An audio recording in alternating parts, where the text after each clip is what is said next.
You must carry, cause MCs they all vary. Some do they motivate, work for the hate. They serve a hope on a plate across different platforms. This hero for fate, hydration like crochet. Don't focus on the day, we always here for you.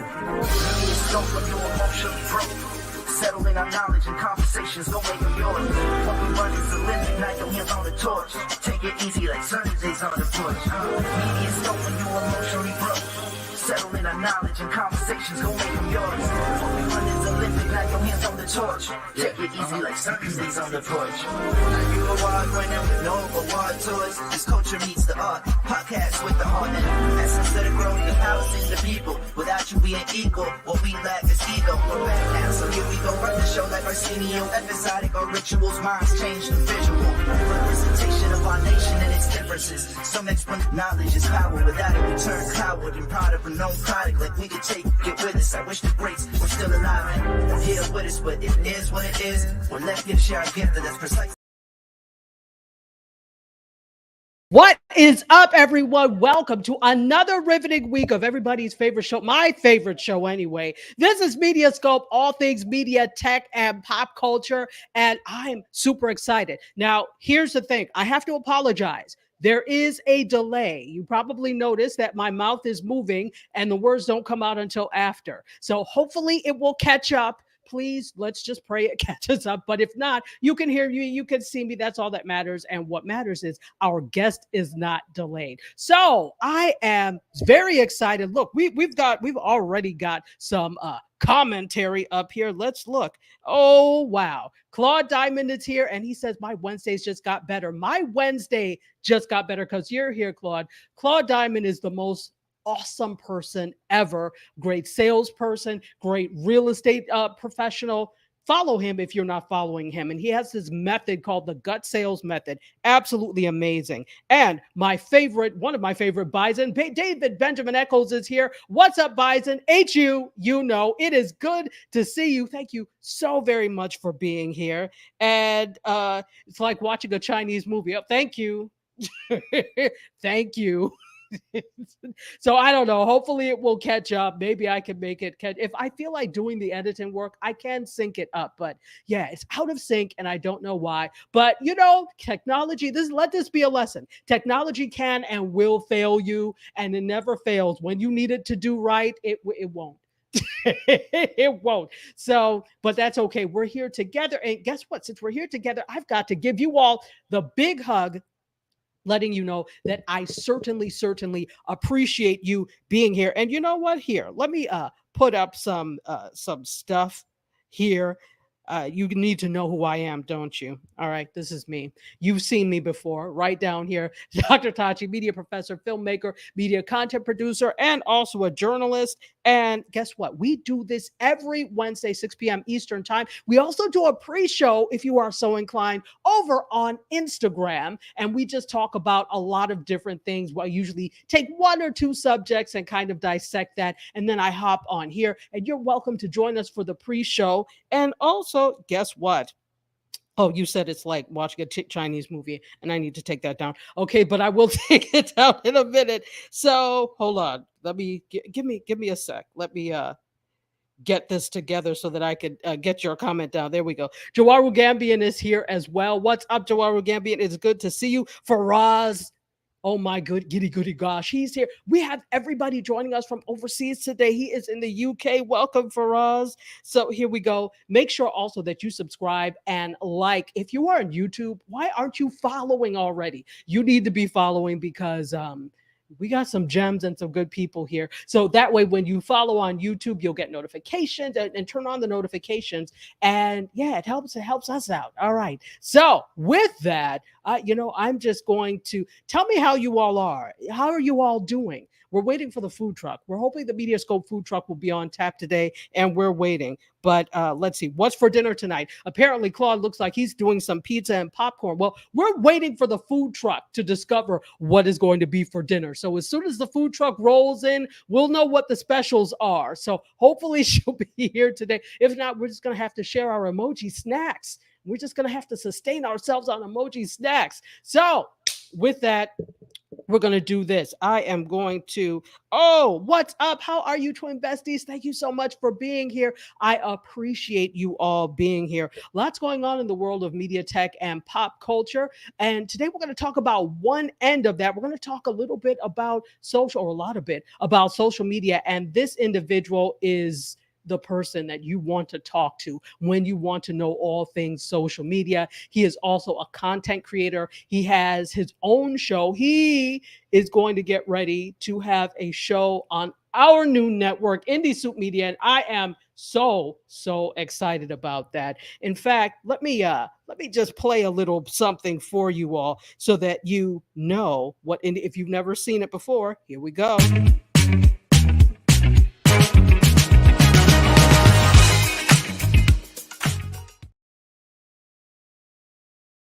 Like intro splash page for Indie Soup Media, the new content network that we are getting ready to start. And guess what we're getting ready to do now? We're going to bring Chris on. So without any further ado, I think I would like to bring this wonderful individual, Chris, on, and then we'll get to some great conversation. Here we go.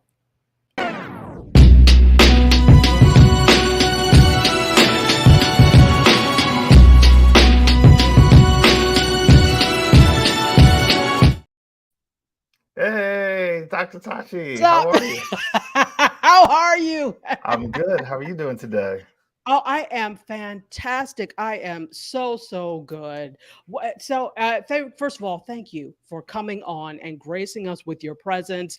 This is, again, the individual that you want to know when it comes to social media. If you all have questions, please ask them because we definitely are taking questions. And we already know that you all come with the comments. This, Chris, in case you didn't know, this is nonstop commentary. So there are I'm ready. always comments. I'm ready for it. I've got the comments open on the side. I'm ready to go. There we go. There we go. Okay, so with that, let's do this. Introduce yourself a little bit about who you are, and what you do, and how you got into social media. Okay. So as Dr. Tachi said, my name is Chris Edwards. I've been doing social media full time for the last, I would say, 3 years. It really got kicked off for me after the pandemic. Just so you know, my background is in architecture. That's where I have my professional training. I worked in the field for over 20 years as a healthcare planner, worked for an architectural firm, and then I also worked on the institution side for a major health institution in New York City.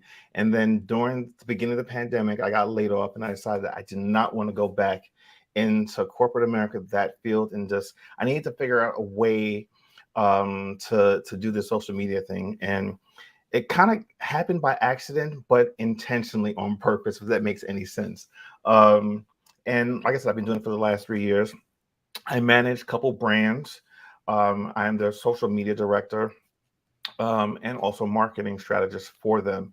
I think that my background in architecture and working with clients kind of really just helped me in regards to the whole social media aspect. And I love what I do. I work very closely with my clients. I typically, we meet minimum once a week, strategize for the upcoming week, kind of review the past week, and then just look at, how we can grow their brand in any way.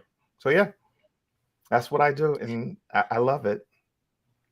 Wow. Fantastic, fantastic. So when you decided you did not want to go back, what was, it's interesting because, okay, we both know Ron, you are, are a big part of Thursdays and Fridays on Touch Base Daily.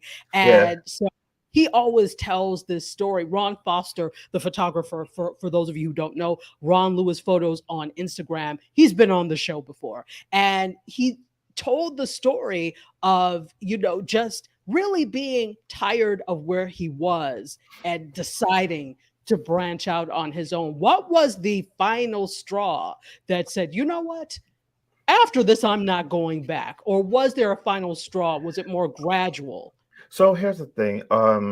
In addition to architecture, I'm also a photographer, and I've been doing Mm, photography for about 20 years. Like I said, I went to school for architecture, and while I was in architecture school, we were allowed to dabble in other aspects of creative design. And one of the things I wanted to do was graphic design and architecture. So I also have a degree in digital design as well, which is basically graphic design, but on a digital platform.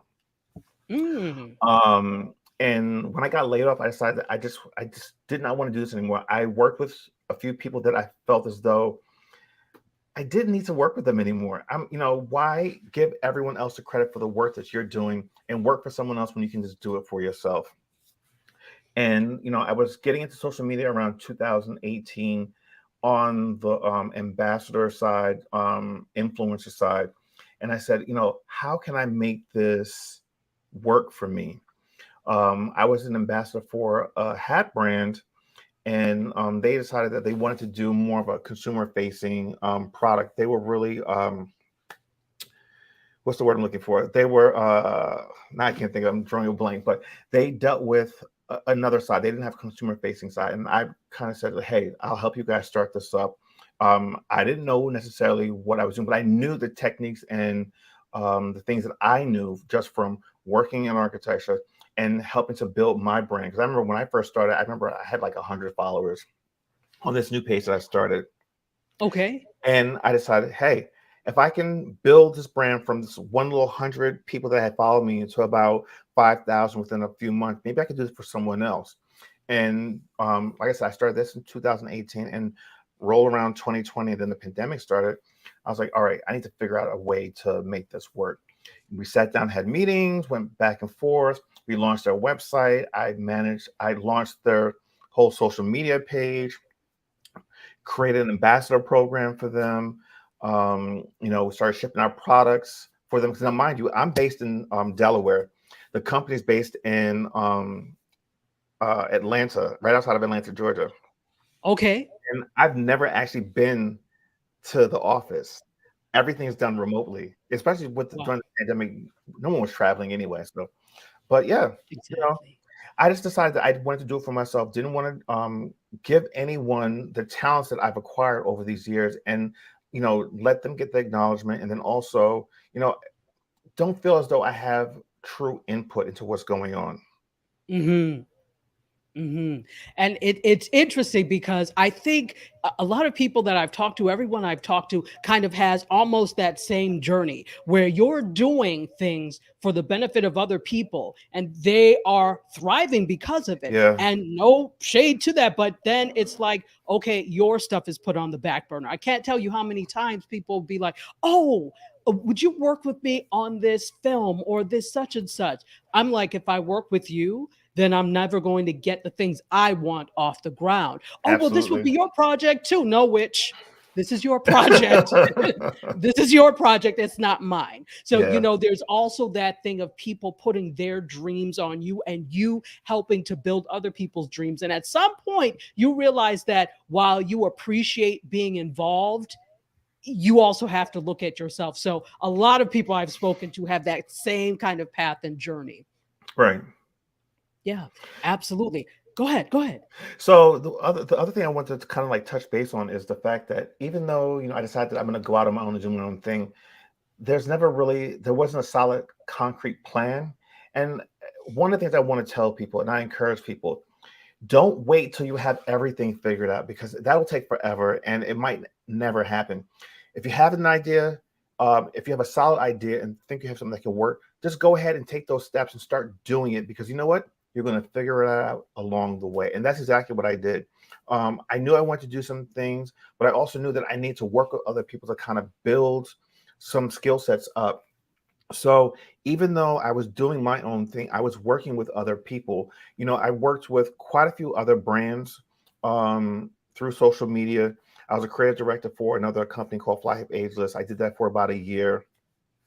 But then I realized, I was like, you know what? I don't need to do that. I need to just be in total control of my career, pick the clients that I want, work with the people that I want to work with, and do the projects that I want to do.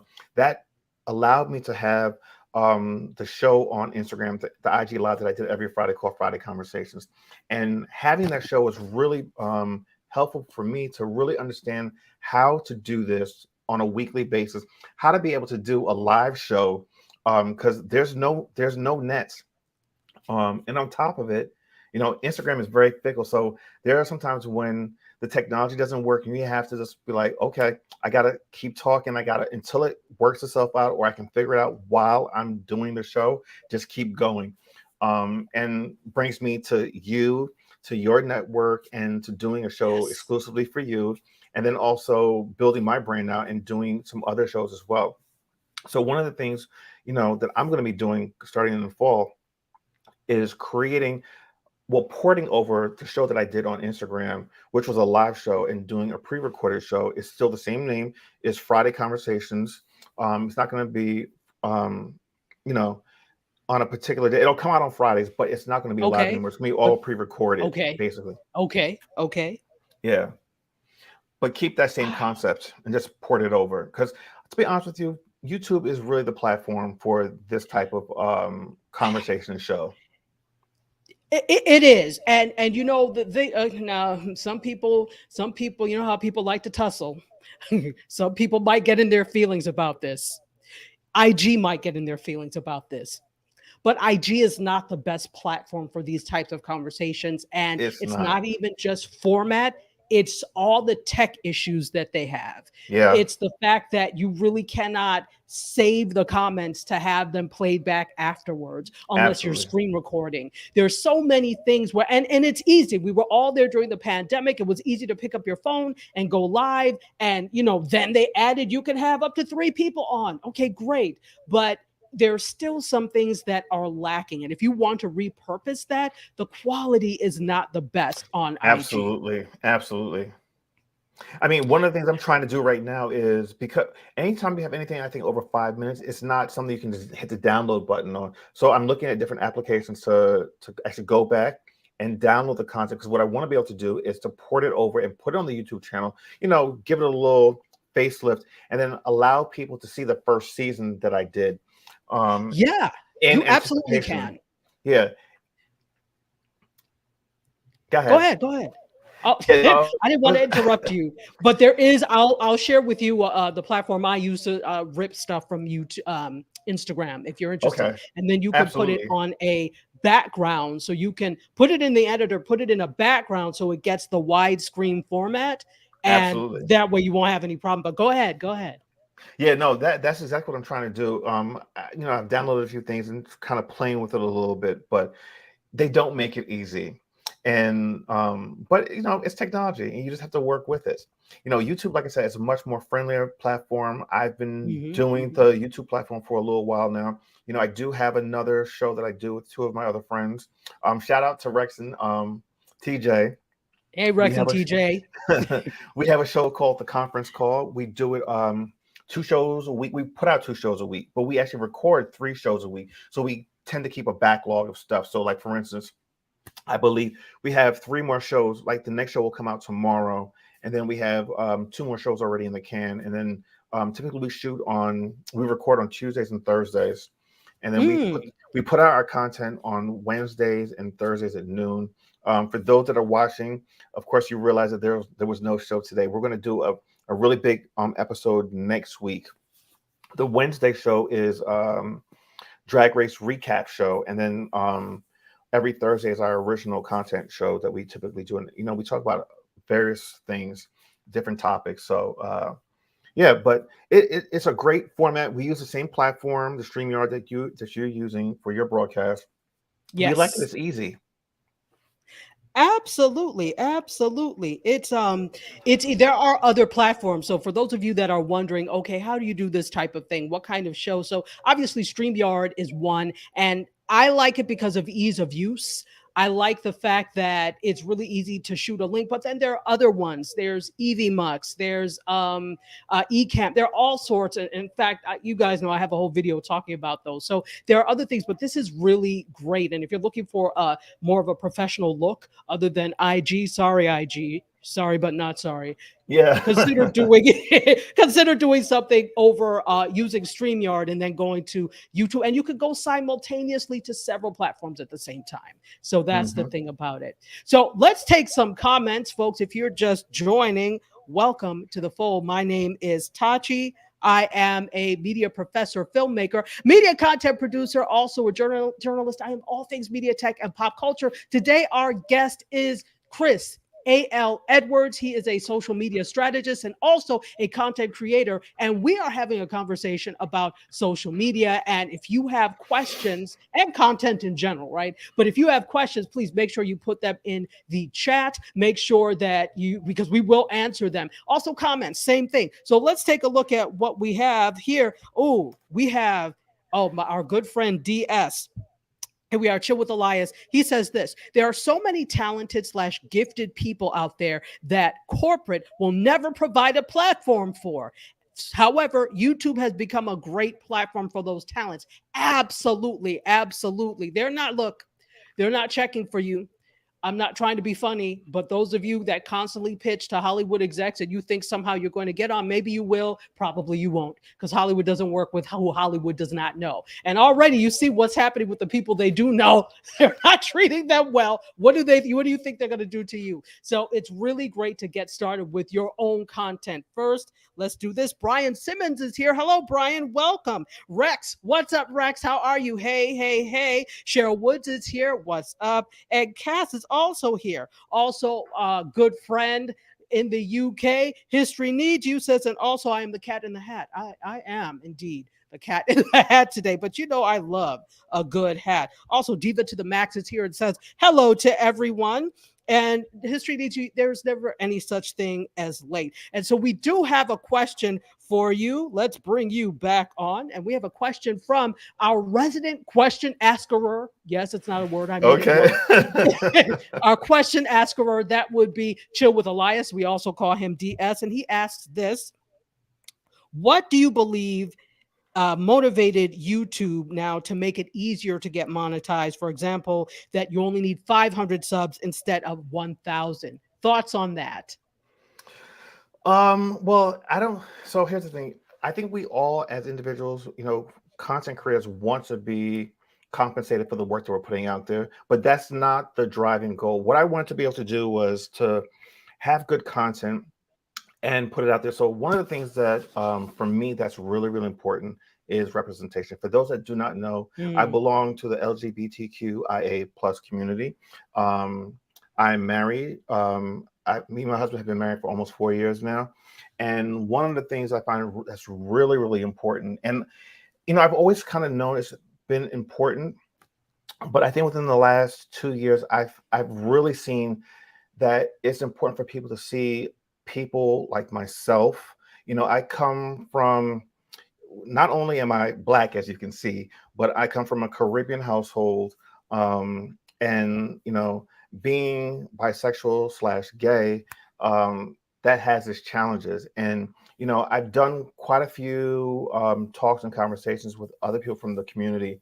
And the reaction that you get, has really pushed me to really dive more into that space and to be more open to talk about my experience, talk about my letting people in. And one of the things you'll hear me say is letting people in. I never use the term coming out, because I'm not coming out from anything. All I'm doing is letting people into my life and letting them know who I fully am as a person. But I find that it's really, really important to talk about it, and just to show that representation, that we're out there, we're doing things, we're not second-class citizens, and we want to be heard and seen. So, that's really, really important to me. Fantastic. So it's not really about the money. I mean, yes, that's a bonus, but it's really for people to have a voice. Absolutely. Giving people voice is important, but again, the money is a factor in terms of to DS's question. The more people you have that you can monetize, the more you make as a platform. So it's actually foolish for them to hold people off from that. Now, granted, I do understand that with monetization, they're looking at numbers, because advertisers really only understand eyeballs. I get it. But if somebody has an active community of 500 people, And so maybe every time you do a live, or you do a live, you may get 100 people watching, and you may get like thousands of views. How stupid would you be to deny them the opportunity to get into the monetization program? Because that's a revenue split. You also get monetized that way. So I think it's also a question of them wanting to monetize as well. Yeah, yeah. Yeah. Just my thought. Nobody asked me though. Oh, actually, yes, you did. So let's keep going and see if there are any other questions. Yes, Joao Gambian has this question for you and said, "Did you take the time to learn each platform you were on already? Or were you already versed when you chose not to return to corporate?" That's actually a Great really good. question. That's a great Yeah. question. So here's the thing.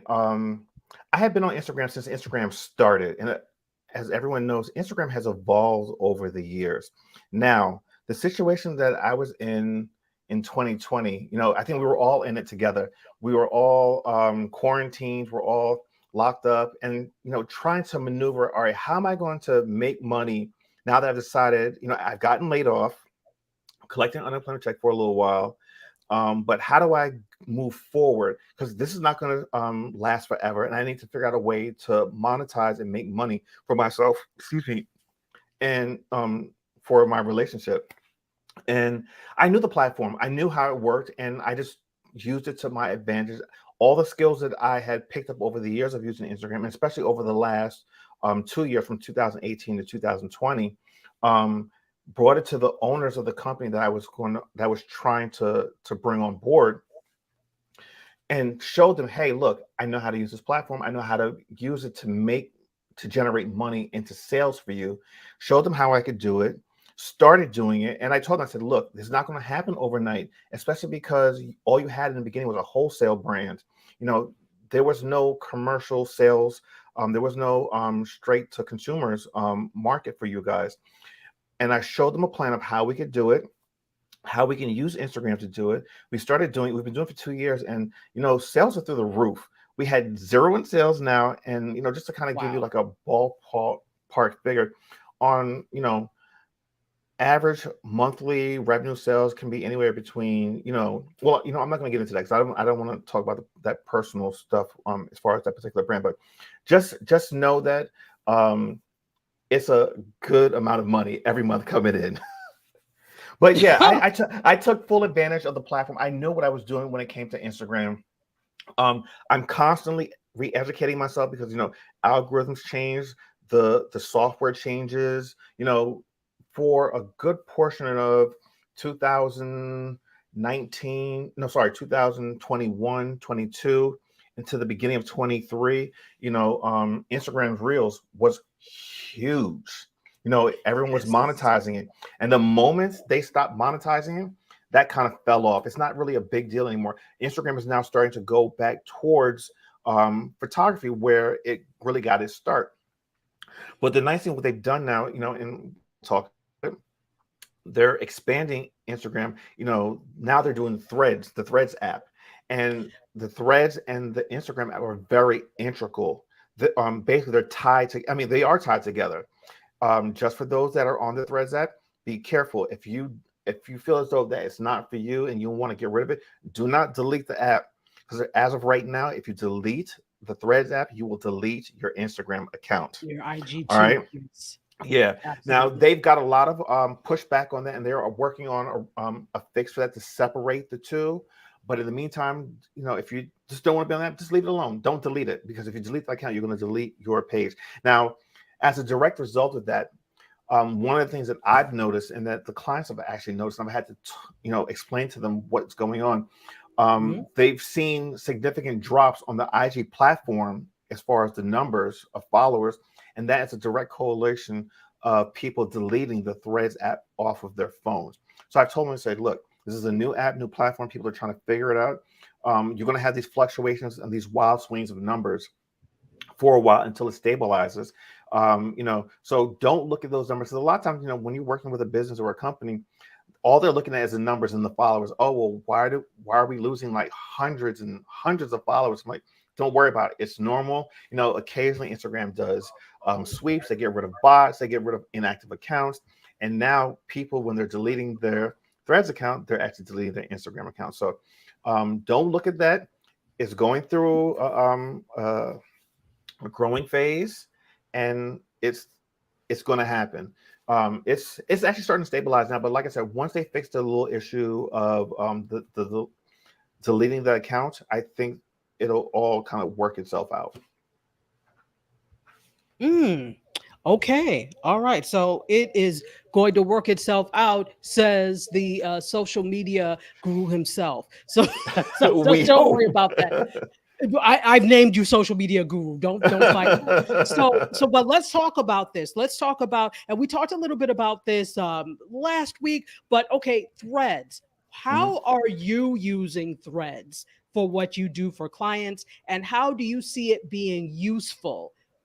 And so, how are you using it, and how is it useful for others?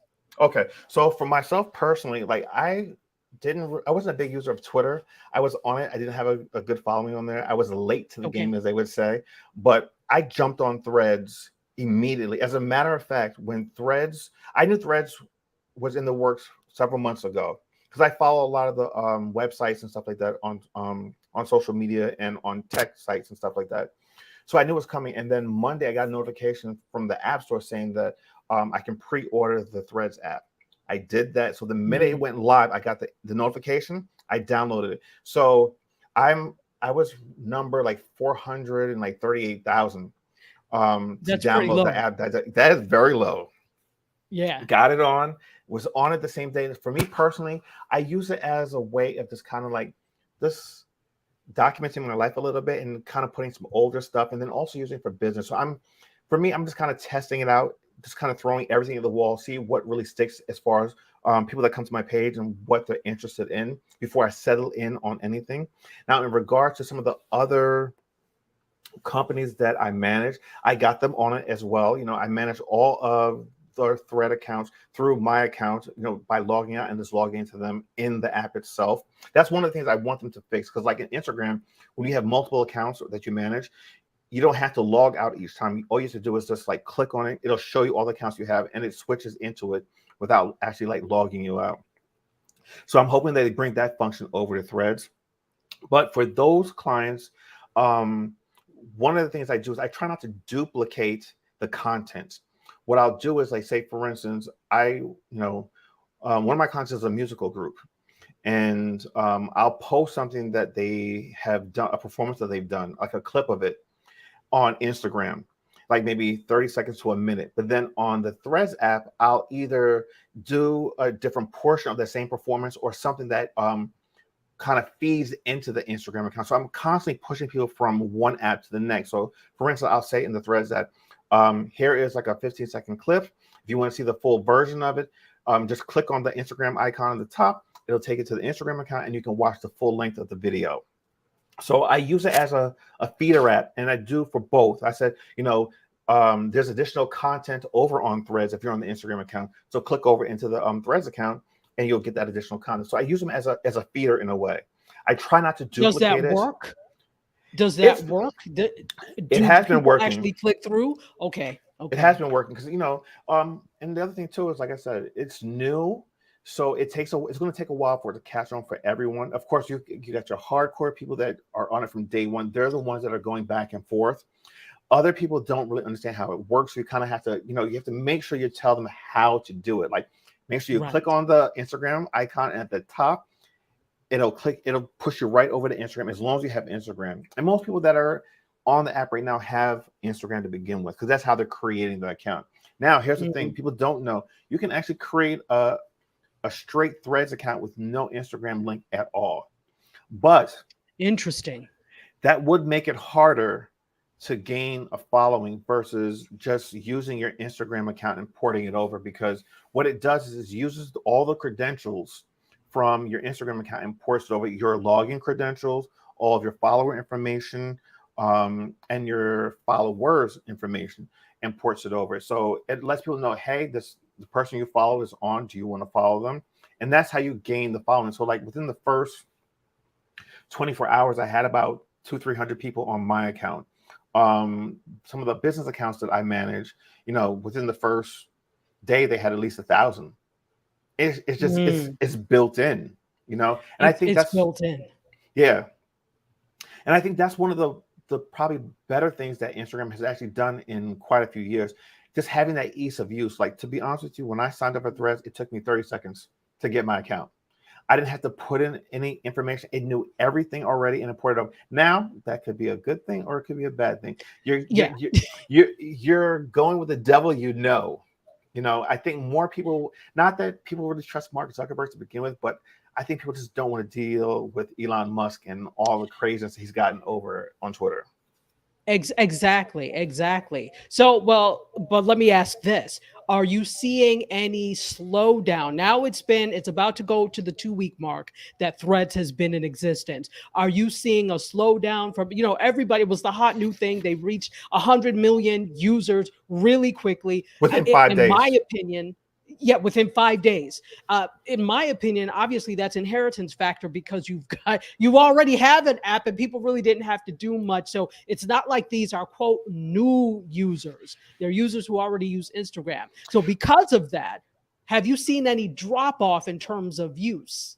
Absolutely. So, all right. So there's a website called Quiver quant.com and I've actually Okay. been tracking this. So they've Ah, been giving a breakdown of how many users within like 24 hours, couple hours, whatever. So let me just I'm going to scroll back to day one.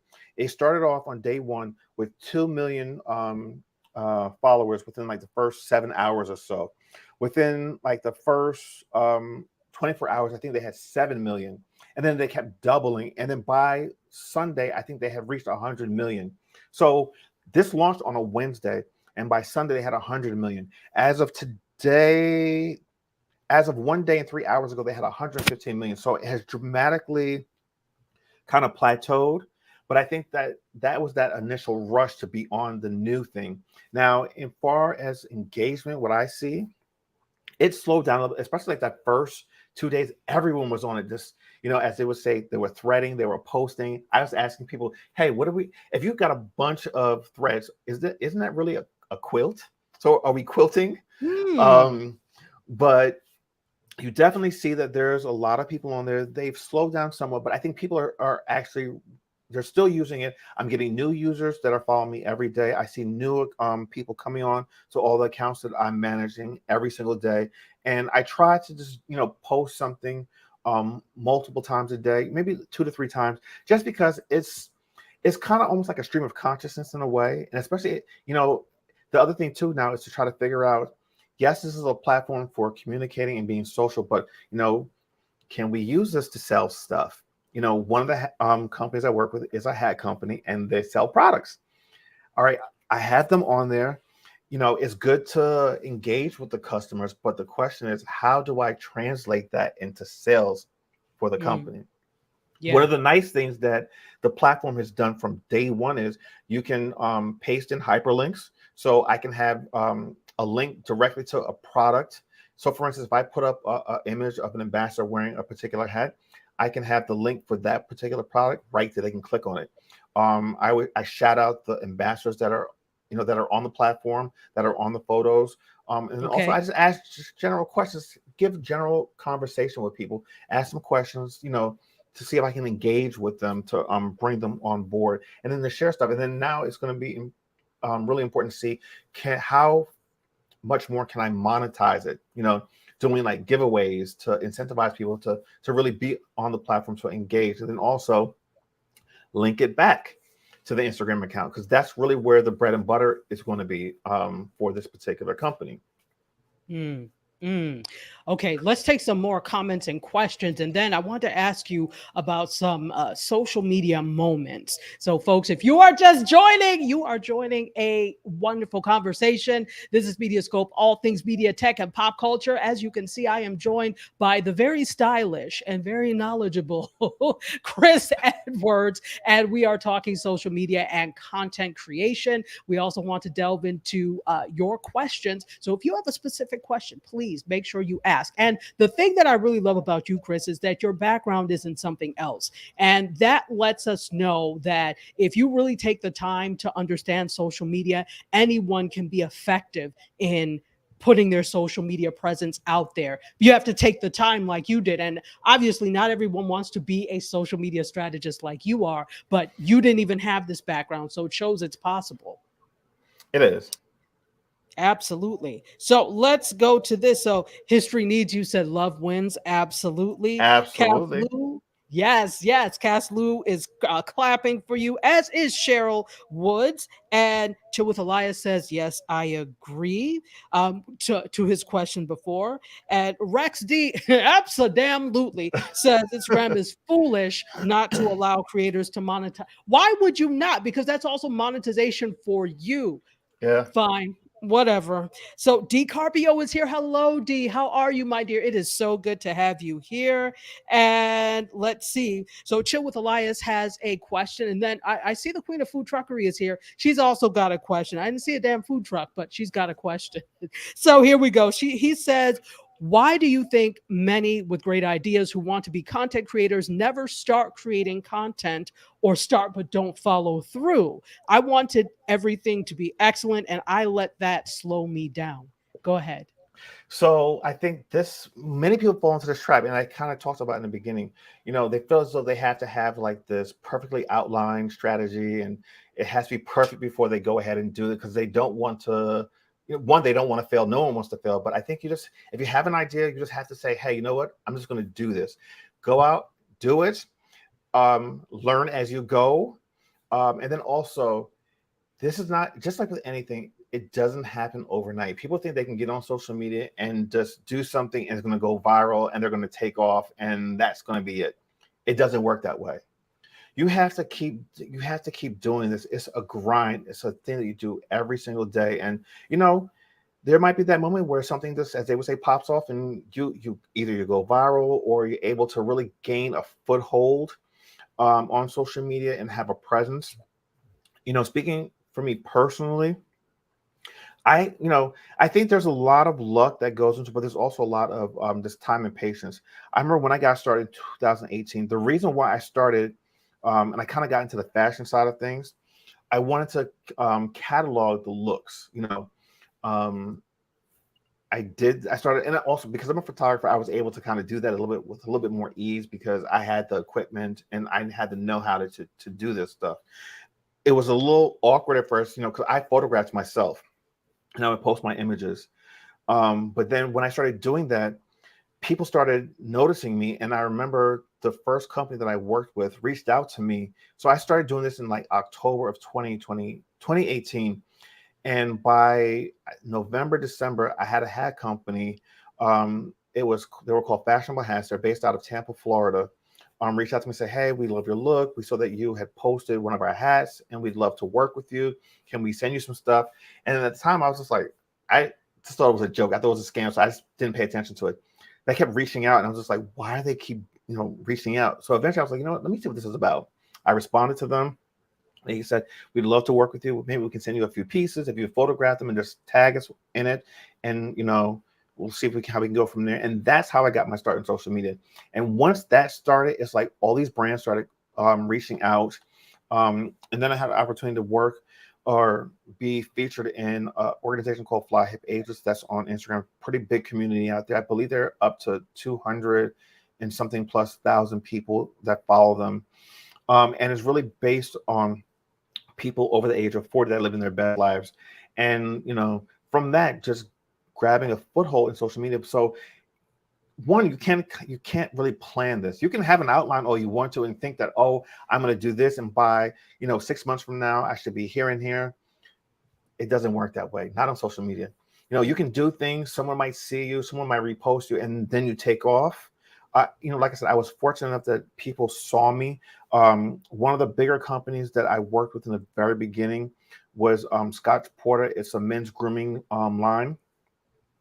They had picked me up, and then also I had and that's the other thing too. If you know people that can help you out as well. I knew someone who knew someone that was in there, and I was able to kind of get in good with them. I was featured on one of their pamphlets that they put in every box that gets shipped out. So my face and my name was on that. And then, like I said, I work with other brands. I work with a couple soup brands. I have a soup brand that I work with right now. I've been doing this with them since 2020, since the pandemic. So, it just go out, do it. Don't wait for where you think you're ready to do it. Just go ahead and do it. And then you slowly start to work it and just build upon it. Just do it. Just do Yeah. it. See, you get soup brands and hat brands that reach out to you. I'm laughing now because the only people, and again, not that I should, but I haven't been necessarily going after them. But the people that reach out to me are like cornhole game. And so I'm like, I don't even play cornhole. Why would you reach out to me? Do I look like the type of person that plays cornhole? So that's what I get, Chris. I chop liver. So good for you. Here's the other thing too. It's not just brands that reach out, but sometimes brands that I like, I've gone after, and I do what I call cold DMs. Like if I see something, and if I know I wear their brand and I believe in their brand, I'll reach out to them and say, hey, I wear your brand or your product, and I'd love to see how we can collaborate. And it works.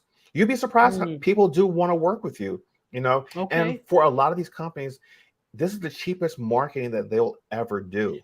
Absolutely. Absolutely. Yeah. You really do not have to have a large marketing budget to No. work with many influencers, to do social media advertising. It really, the barrier to entry is very low. So Yeah. why more people don't do it, I'm puzzled. And in the very But beginning, a lot of times people do it just for the product. They send you free yeah, stuff. Like it costs them nothing to send you something for free, nothing, because you and that's already your made way it. in. Yeah. Exactly. Yep. Especially if it's a product that you use. So Yeah. great tips. So hold on just a minute. We're going to say hello to Serena Wills. She says hello to Terry. She's the queen of food truckery and the minister of libation. And also, she's saying hello to Sarita, but Terry Knight Nixon is also here. Hello, my dear. Welcome. We've also got some people. If you're watching on LinkedIn or you're watching on my personal Facebook, the comments don't populate, so I can't put them up. So, hey, let me say hello to everybody who is watching us on YouTube. What's going on? If you're watching us on Bookface, what it do? If you happen to be watching us on Twitch, what's going on, Twitchers? And for those of you that will be watching us or listening to us tomorrow on Gospel 107.1 FM in Nassau, Bahamas, and the rest of the Caribbean, I wish you a multitude of blessings. Don't worry, your song is coming. So just picture amen in your heads. Also, Bryson Leach is over on my personal page. What's up, Bryson? Tish Roach, how are you, my dear? Miss P. Roach is here. Kente Ferguson. Kente, how are you? And welcome to everybody else who I did not get. It's just that I can't put it's not populating, so I can't put it up. So I am checking. I do see you. We see each other. So let's get to some more questions. Serena has a question. Sorry, go ahead. No, there was one question I saw in the chat that I really want to address. Yeah, go ahead. Which one is it? Joanna Rue Gambian. They Oh, asked Joanna Gambian. Yeah. How long was it before you generated what you considered enough income? Being married and having a nest egg must have helped in not going back to corporate. Let me be very honest with you. That was not the case. I took a leap of faith. I had kind of burned through whatever I had saved in the beginning during the pandemic because I wasn't working. And I said, hey, one of the questions I said, my husband and I, we sat down. He was working from home with his job. And I was just like, all right, we have to figure out, I can't just do this if I don't have your support. So, thank you to my husband, one, for being so supportive and saying, you know what, I believe in you. Go ahead and do this. And, it's been a struggle to a certain degree, but there comes a point where there's a turning point where it's like, all right, yeah, now I'm making enough money to sustain us. There have been months in the beginning where it's just like, okay, it's just like paycheck to paycheck, but you make it work. But now, we live comfortably, and I'm able to do this. And that's why I say, believe in yourself, because when you believe in yourself, you're able to make it happen. You know, you can put your faith in someone else, but let me tell you something. Having a job in corporate America is not guaranteed either, because I had gotten laid off once before in 2009 during that big recession. I was in the third round of layoffs. I had worked with the same company for 13 years. I actually started when I was still in college. I started my third year. After the second year, that summer I started there. I was only supposed to be there for 3 months, and I turned it into 13 years of working in this architectural office. I worked in the Philadelphia office, which was their main branch, and then when they opened up a New York office, I moved up there. But that's no guarantee, you know. I got let go, and luckily I had money saved, and I lived off of that for 2 years and didn't even have to work. Um, but doing this, you have to believe in yourself, because if you don't believe in yourself, no one's going to believe in you. And then also just taking all those years of experience that I had working in corporate America and having clients, I use those skills to get projects, to get new clients in the social media space, creating relationships. I didn't realize how many people I actually had gotten to know over the span of the 2 years from 2018 to 2020, that I was able to use to leverage to get to know other people and to get clients that are good paying clients that I can actually live off of. So yeah, and there was no that we pretty much burned through that real quickly. Yeah.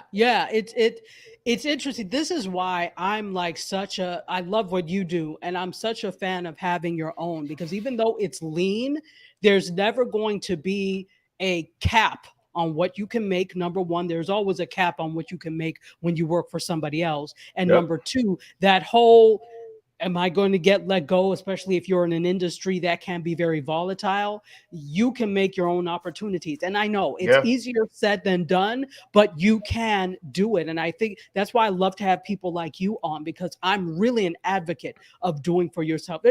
After this pandemic, first of all, I've come to the point that I'm a terrible employee. I cannot work for anybody anymore. Before I used to be a good one, now I'm not, because I'll just do what the hell I like. And that's Yeah. because I've become so used to working for myself on my Yep. own time, right? Absolutely. And I think you brought up a great point. You know, just because you're not working for someone else and you're not working in a corporate structured environment, whatever, I find as though now I work even harder and longer hours. Like, I don't have a 9 to 5 job. You know, I get up in the morning. I typically do start around 9 o'clock, but my day sometimes does not end until about 11 o'clock at night. And, Exactly. you know, in the very beginning, I was working 7 days a week. And I've got to a point now where I say, all right, you know what? I tell everyone Saturdays and Sundays are my days. You know, I make sure that, because I have to remember, you know, I've only been married for 4 years. So, I mean, yeah, I'm out the newlywed phase, but I still date my husband. We make sure that we Yes. do things, we date one another, and we go out. Um, but there are those occasions, because, like I said, I work with a musical group as well, and they're always on the road. Sometimes I do travel with them, so at least once a month I'm, you know, on the road with them. But even when I'm not on the road with them and they're performing, they're still providing me with content, so I'm having to work putting that stuff up. Sometimes, you know, if I'm on the road during the weekends, for me and my husband are driving somewhere, I'm in the car, if I, you know, taking phone calls. So I'm constantly working, but I also try to make sure that I have that work balance. And I don't have a problem saying, hey, you know what? This will have to wait till Monday morning, because now is my time. You have to Absolutely. you have to put boundaries. You do, Yeah, because the thing is too, obviously, when you go into business, usually it's something that you enjoy doing. And so sometimes it doesn't even feel like work per se. So it you'll just, doesn't. let me just go in the account and see how, and you'll do that all day. So you actually have to put boundaries on yourself to Yeah, prevent you from overworking, because sometimes I know for me, it doesn't feel like, oh gosh, this is something I have to do. It doesn't feel like work. I really enjoy it. So, yeah. so let's go to another question. First of all, Jasmine G is here. What's up, Jasmine? She says, who was kicking it with Jazz on Instagram. She says, I think once Threads adds hashtags, GIFs, and hopefully adds caption edit option for free. Twitter will start to see real competition, right? Because at this point, I don't think Twitter that it's a real threat, a for real threat. It has the propensity to be so, and I think that people, like you said, are tired of Elon Musk and the antics. But as far as a replacement right now, I think that the Twitter user is different from the Instagram user. So we're still kind of in this phase of people testing it out. The real actual numbers aren't going to come for some time of the people that actually stick with it and use it. So here's the thing. I agree with Yeah, you to a certain point, but I look at it this way.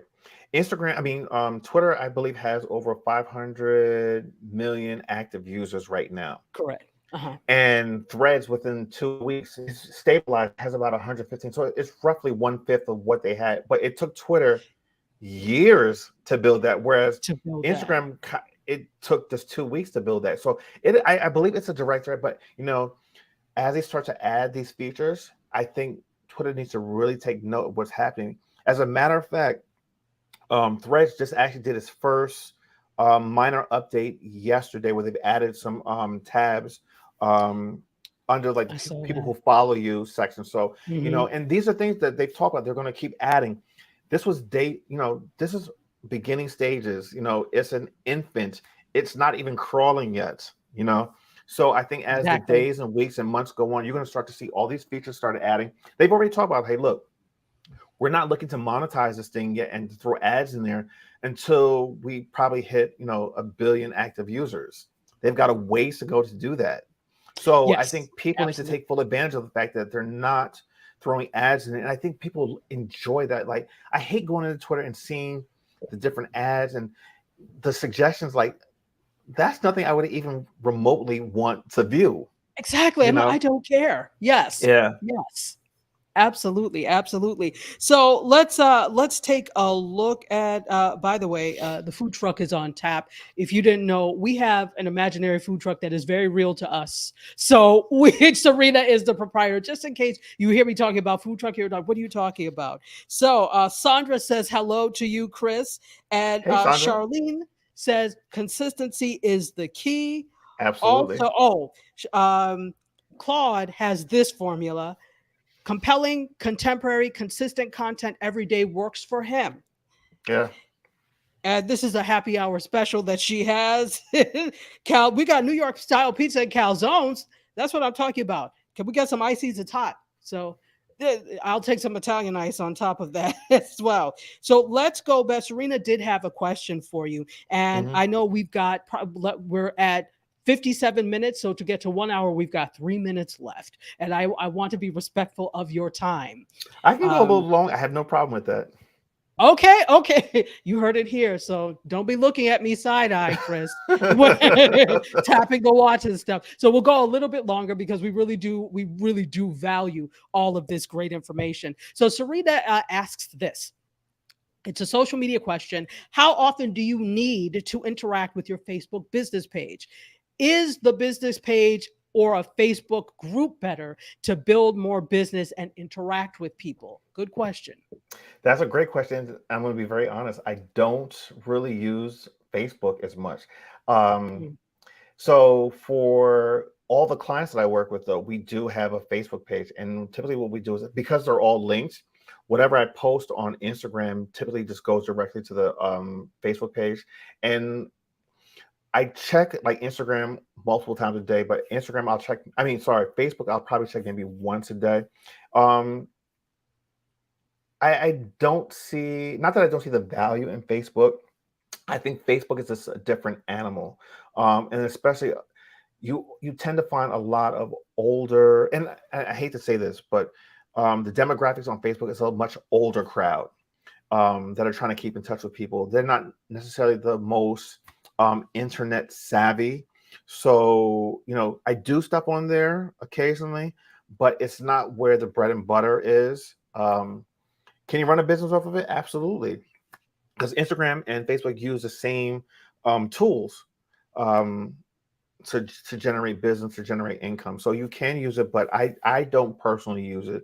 I use it as like a little side thing, basically.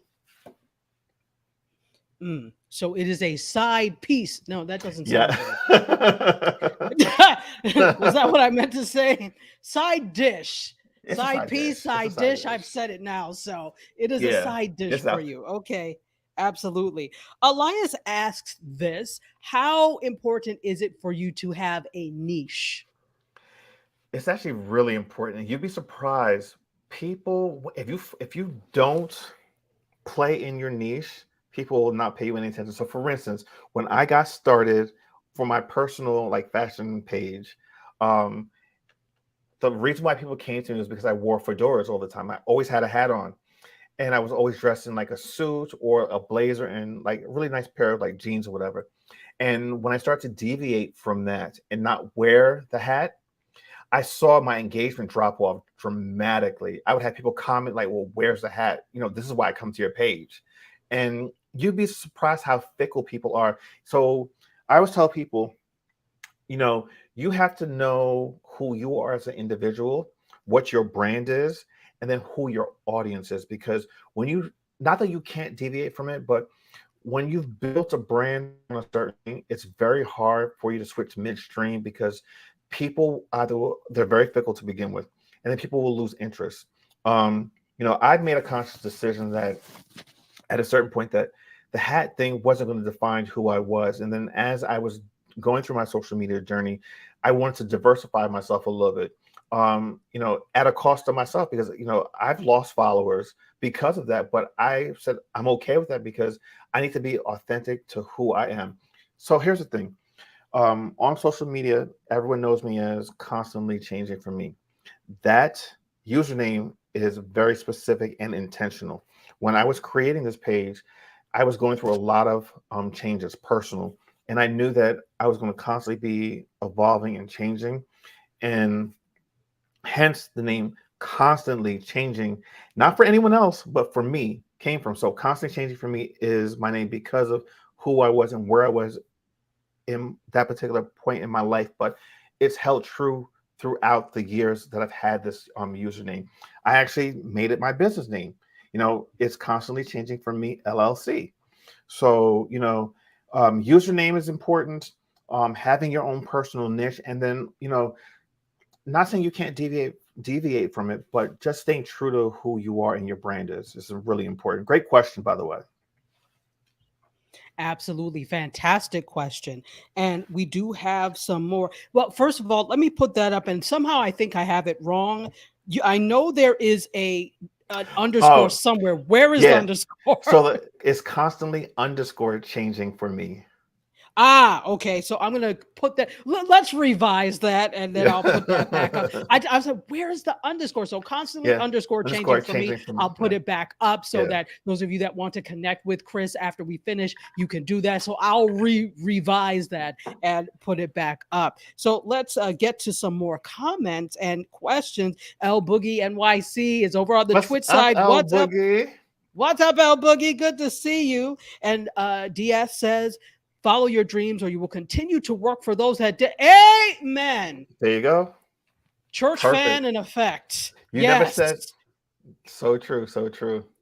Amen. Absolutely. Absolutely. Claude Diamond says the secret of success is to marry a smarter, more exhausted woman with more money and better credit. Hey, that's a strategy too. It is a strategy. Jay is here. What's up, Jay? Good to see you from the Pacific Northwest. And he's a retail supervisor, so they probably never lay him off. They're looking for people in retail. Good for Absolutely, you. absolutely. Yes, yes, yes.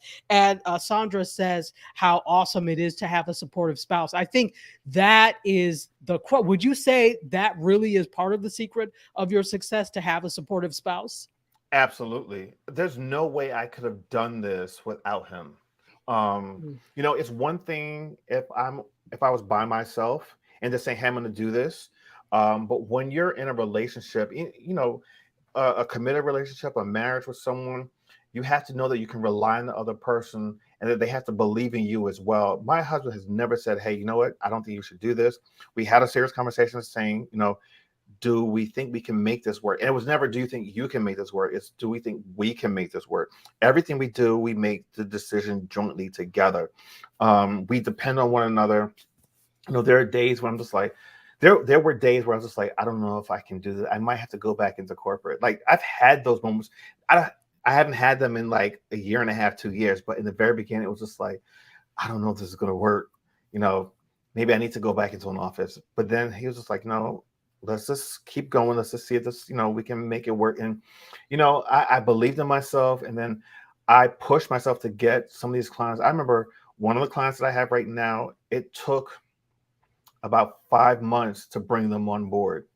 But it was that persistency, being persistent, and just believing that I could actually do this and showing them that I could do this. And now it's just like, okay, you know, I know how to do this. And it's gotten easier. I'm able to bring on more people. I'm being put in touch with a lot of influential people that are like in the industry, that I'm in an industry now that I never thought I would be in the music industry.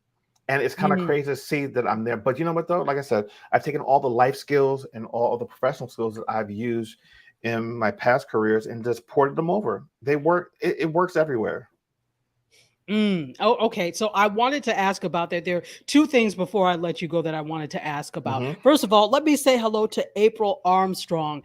April and I tell a quick story. So when I lived in DC, I lived in DC for 9 years. April and I were tour guides at the Bureau of Engraving and Printing, where they make the money. So what's up, April? I haven't seen you in forever. Good to see you. So I have two last questions. Number Hmm. one, or two last things.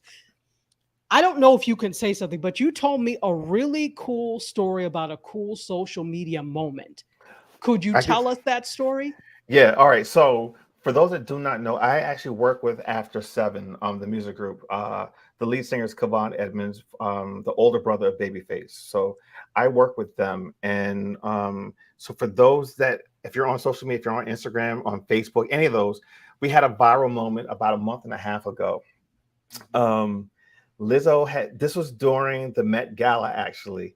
Um, Lizzo had made a comment about uh, what's after seven, and what she really was getting to it, because she had a really beautiful look, and she was like, I ate that look.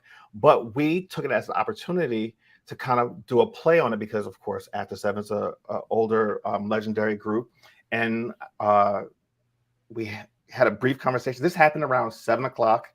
Um, and then we turned around, we posted this video at around 7:30. And I said, you know, I think it'll do something. We're not sure where it'll go, but you know, it'll do something, because we're on it. Within the next morning, I realized that these numbers were like crazy. Like, they've never seen any numbers like this. And then I said, all right, well, maybe we might hit 500,000 maybe by the end of the week. And, you know, it would have done something. That would have been really, really good, because it would have brought more eyes on the group After Seven. Because one of the things that I said to them in the very beginning was that I don't think that they had the social presence that I believe they should have. They really weren't focusing on social media heavily. And that's what I was brought on to help them do. And I remember we were actually going out to Napa Valley. They had a performance out there that Saturday. I flew out the Friday, and you know, by Wednesday or Thursday, I said, you know, this might hit 1 million maybe by the end of the weekend. I had taken off from Delaware, landed in California. By the time I landed in California, it had hit 1 million already. We had officially gone viral at that point. And, you know, the users started following. And within that span of that week alone, they gained about 13,000 new followers. And we even did a response video to the video we put out, because there was a lot of comments about a certain thing in the video, and we addressed it. And that gained about, I think, another 250,000 views. And, you know, even after the initial peak of followers and those numbers, it's been ridiculous. Currently, right now, that video is at 1.9 million views. It might hit 2 million eventually.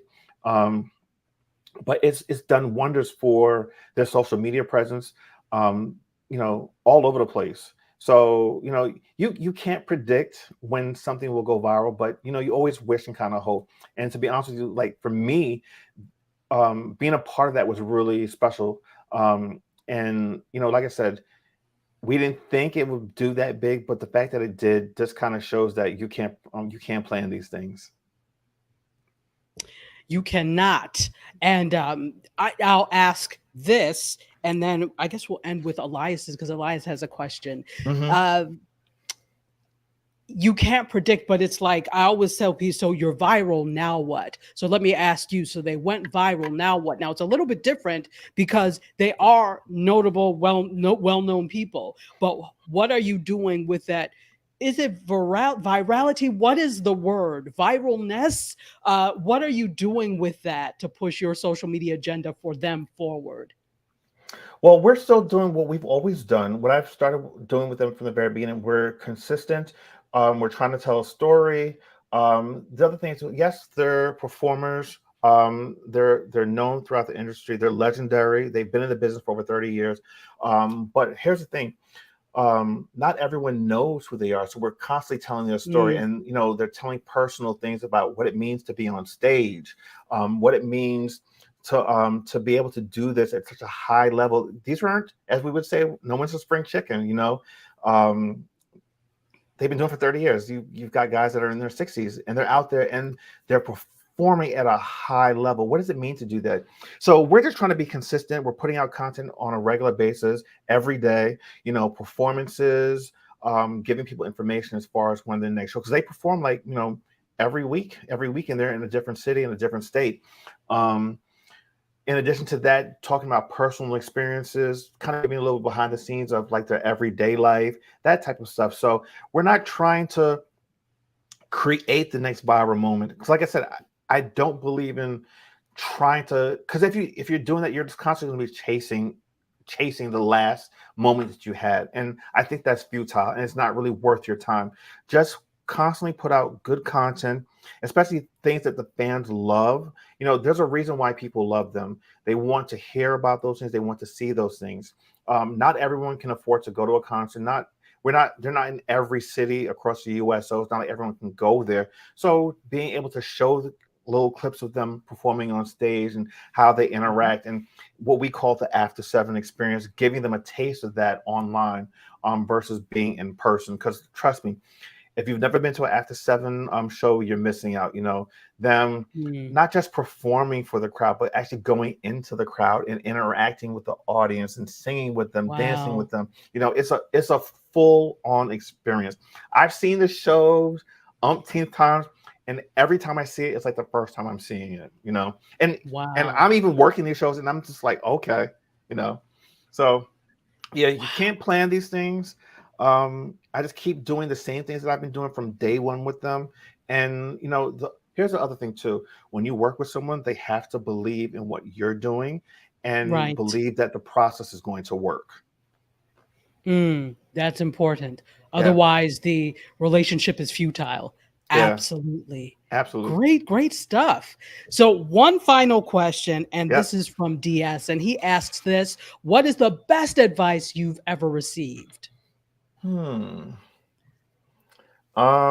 Believe in yourself and never give up. Hmm. And that you do, because you had to believe in yourself to leave a corporate job to Yeah, go out on a limb and do this. with And good it's worked money for you. and good We're benefits. good. No, I know there's always that, did I do the right thing? Or, I did. so absolutely, absolutely. And you know that you've done the right thing when it starts working out for you. Yeah. So fantastic. Oh my goodness. This was amazing. This was so much fun. I'm going to put up your thing. Rex D says, stop wearing monk strap shoes. That's an inside joke. It must be, but it Yeah. sounds funny. All right, Rex. Just for you, I'm gonna pull out the double monk straps. So let's put up this is his. I hope I have it right this time. Constantly Yes. changing the number for me. So Yes. constantly underscore changing the number for me. Yeah. Follow him on Instagram, on Threads. Threads. Watch the name of your the show, the Drag Race show. What is the exact name? So it right now is All Stars. It's Drag Race All Star season 8, and then the episode, and this is the recap show that comes out every Wednesday. Oh, okay. Yeah, yeah. So we do a recap show, and the season is pretty much ending. This Friday will be the last show, and we record the following week on Tuesdays and put up on Wednesdays, and then every Thursday we have a new episode of the conference call that comes out. And like I said, every week is a different topic, and we have them scheduled. So tomorrow's show's already in the can. It's up and scheduled. It'll be released, and then we have the next 2 weeks already in the can and scheduled. So, make sure to follow us on the conference call on YouTube as well. Yes, so the conference call on YouTube. Yeah. Also, the Drag Race recap. This is for season 8. Also, guess what? He's got 2 shows coming to Indie Soup. Yes. He's got 2 shows coming, and we are so excited about that. So you definitely want to keep track of everything that he has going on. He is a brand powerhouse, definitely. Chris, you are absolutely amazing. Know that this is an open invitation for you to come back, and I will probably invite you back on. Well, all you got to do is ask. Dr. Sachi, thank you so much. This has been awesome. Absolutely. You know, when you're talking with someone you like, it's not even like it's just a conversation. Exactly. This is a conversation. And so I already knew from the conversations that we've had offline that this was going to be like this. It was going to be a good conversation. Yeah. So I am super happy that you came on. Thank you. And I can't wait to have you back. I am so thankful that all of you chose to spend your Wednesday evening / afternoon or morning, depending on where you are, with us right over here at this little show called MediaScope. And I'm going to end the way we always do. I love you for watching. I bid you adieu. You guys, myself, all of this stuff, and Mr. Chris, I think it's time for us to exit stage left. So until next week, cheers. Have a good one, everybody. Close the doors, walk across the corridor. We got something to show you. Media is our repertoire. Fed with the same news, no channel to use. Cruise control mentalities. Here we offer you. We can show you on your way. The content it never strays from positive and uplifting. Once a week, the scope gifted.